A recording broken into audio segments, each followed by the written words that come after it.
nome é Giovana e hoje nós vamos falar sobre magnetismo terrestre e aurora boreal.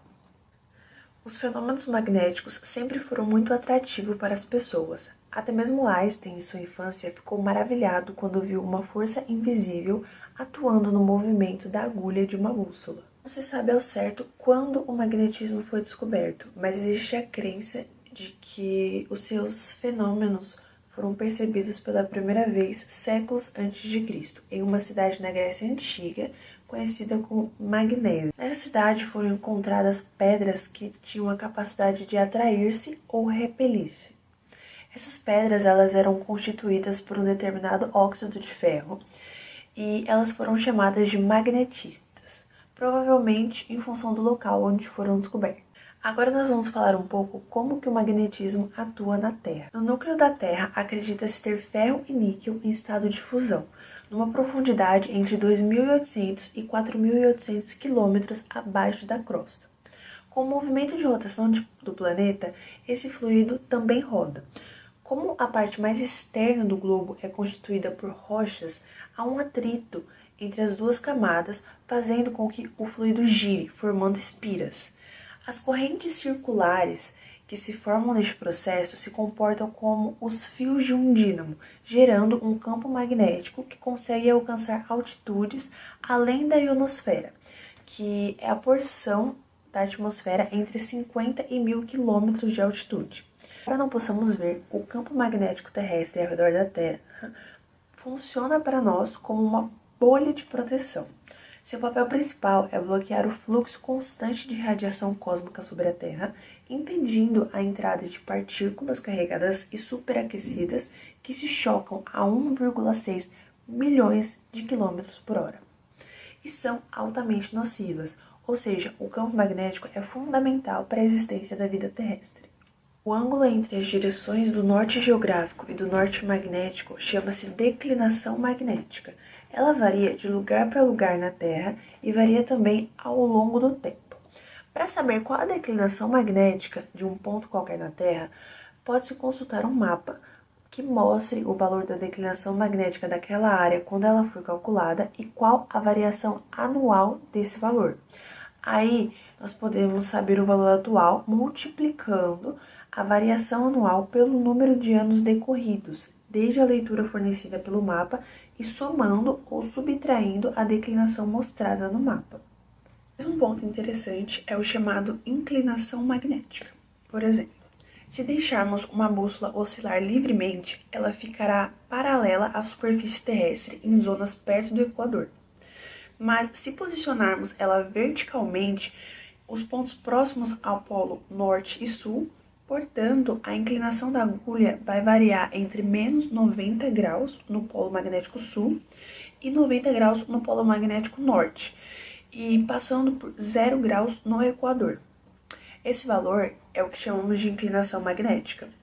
A agulha de uma bússola aponta para o norte em uma das extremidades e para o sul em outra, mas é muito importante lembrar que o norte mostrado pela bússola é o norte magnético e não o norte geográfico. Outra coisa que é importante falar é que a intensidade do campo magnético é medida pela unidade chamada Tesla, e o campo geomagnético é expresso com o seu submúltiplo, o nanotesla, que vale 10 elevado a menos 9 Tesla. Sempre que houver uma carga elétrica em movimento, haverá um campo magnético.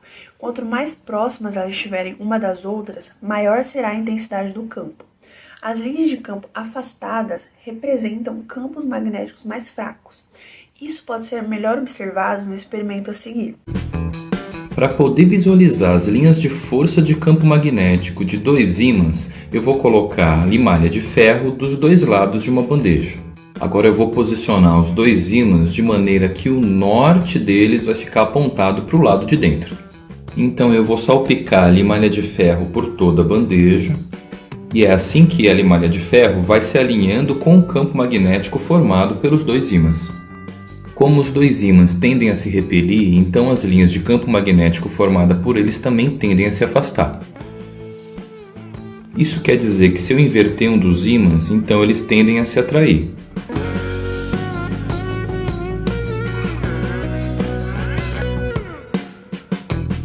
E é por isso que dessa vez você pode perceber que as linhas de campo magnético tendem a se encontrar no centro da bandeja.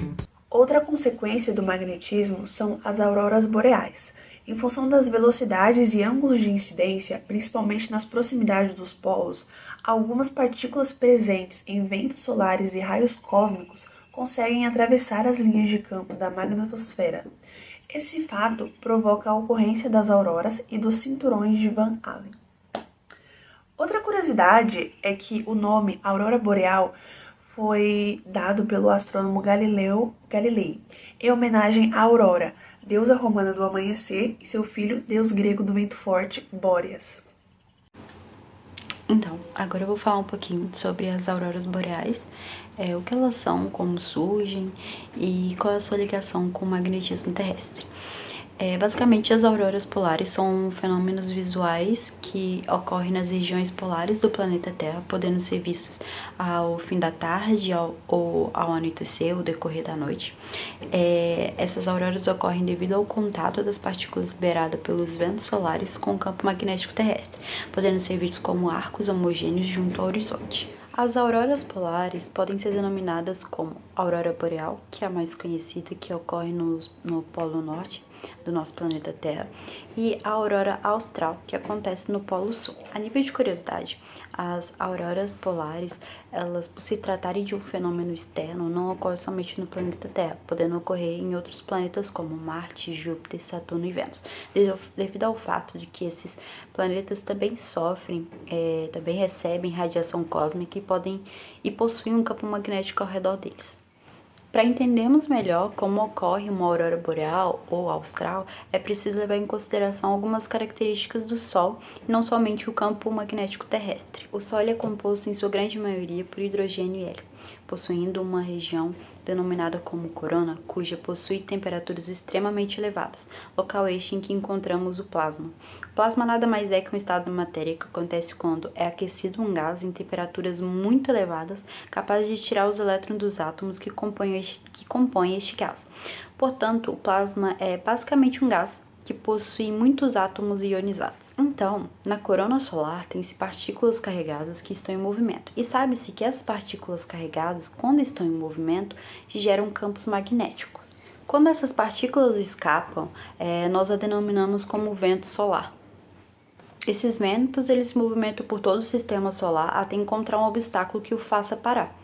E a Terra é um desses obstáculos. Mas, em geral, a Terra ela está protegida desses ventos solares pelos campos magnéticos que possui, e que envolve todo o globo terrestre, que, assim como já foi dito no início, é chamada de magnetosfera.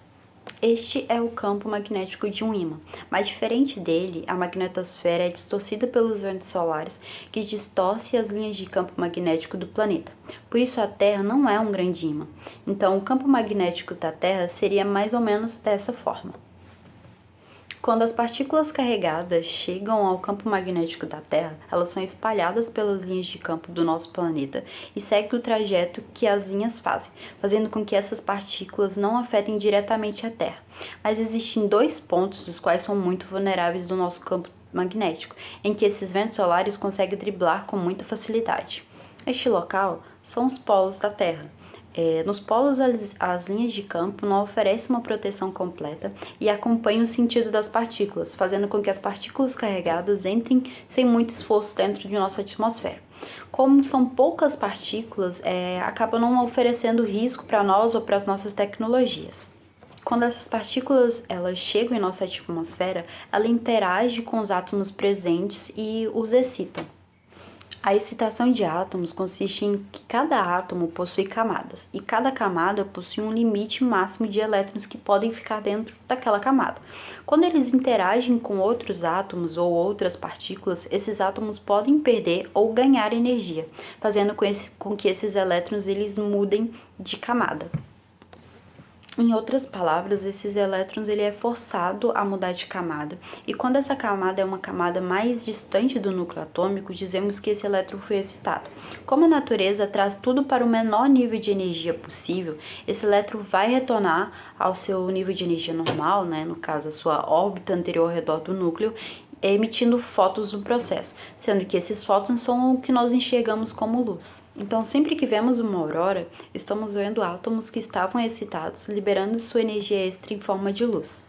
A cor dessa luz vai depender de quanta energia foi produzida na atmosfera, ou quanto cada átomo recebeu, ou que tipo de elemento que está naquele local, né, na atmosfera em que esses ventos solares conseguiram entrar. Então, existem vários fatores que podem interferir na cor que é emitida.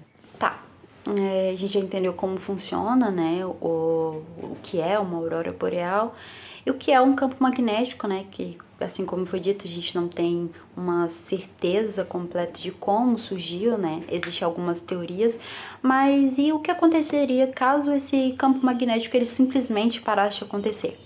Então, assim, basicamente os nossos satélites, os computadores ou qualquer circuito eletrônico ele iria queimar. Em 1859, quando uma tempestade solar atingiu a Terra, o chamado evento de Carrington, na época a tecnologia não era tão avançada como hoje e o principal efeito foi sentido nas linhas de telégrafo, dando relatos que essas linhas continuavam funcionando mesmo desligadas da energia elétrica. As auroras poderiam ser vistas de lugares bem distantes dos polos. Alguns pesquisadores estimam que que se um evento similar acontecesse atualmente, afetaria tudo que conhecemos e traria um prejuízo estimado, né, na época da pesquisa, em mais de 3 trilhões de dólares. Então, assim, tudo que a gente conhece de tecnologia iria simplesmente queimar por causa dessa alteração no campo magnético, por causa dessa entrada de radiação solar, dos ventos solares, que nada mais é que um monte de átomos excitados, e isso traria um prejuízo muito grande para a gente atualmente. Por outro lado, poderíamos ver auroras boreais em locais bem distantes dos polos, né? Que não deixa de ser um evento magnífico e acredito que todas as pessoas que tenham tido a oportunidade de ver ficou maravilhado. Isso, acho que agora a gente vai ver um pouquinho de um experimento, né? Sobre essa parte da coloração das auroras boreais, como elas ocorrem.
Agora chegou a hora que o público tanto espera, que é para saber quais os átomos que formam as cores maravilhosas que nós conseguimos enxergar através da aurora boreal. Primeiramente, temos o oxigênio, que é o mais conhecido, e ele forma as cores, normalmente as cores verdes, amarelas, enquanto o nitrogênio vai formar predominantemente as cores azul, violeta, roxa. Já a cor rosa, o laranja, ele é a mistura, né, das cores verde, azul, vermelho e azul também. E por incrível que pareça, para os amadores da química e da física, as altitudes também influenciam nas cores, porque tem diferentes concentrações dos gases, que, né, 21% de oxigênio, 80% de oxigênio, quantidade pequenininha de argônio.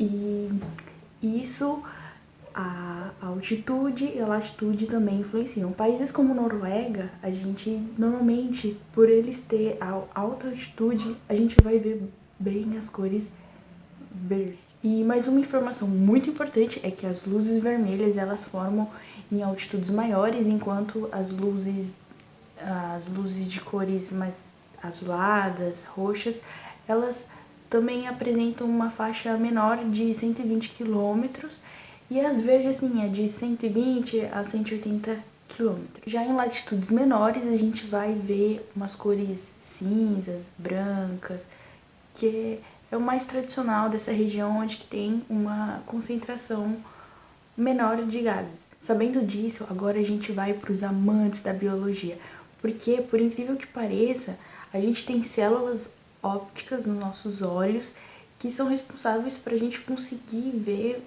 com diferentes percepções a aurora boreal. Na região central dos nossos olhos, a gente tem os cones, e eles normalmente são mais ativados durante o dia, em que a gente tem maiores intensidades de luzes e cores. E os bastones, que eles são ativados quando a gente tem pouca luminosidade e uma claridade menor. E isso pode ser relacionado com a aurora boreal, porque às vezes a gente tem a aurora boreal com cores mais fortes, mais intensas, e em outros casos a gente tem uma aurora boreal com umas luzes mais fracas, com uma intensidade menor. E isso faz com que a ativação de diferentes células dos nossos olhos sejam perceptíveis a essas cores. E para os curiosos, os sensores das câmeras, eles conseguem captar as diferentes cores e sem limitação igual aos nossos olhos. Então, para vocês que veem a aurora boreal em fotos, em vídeos, acredite, são as auroras boreais nas imagens, elas apresentam maior luminosidade, maior brilho, então aquilo que a gente vê, as imagens, visualmente não vai ser a mesma coisa, né, devido à nossa limitação visual. E uma outra curiosidade, informação interessante, é que a nossa pupila, ela também tem uma função de absorver as intensidades luminosas.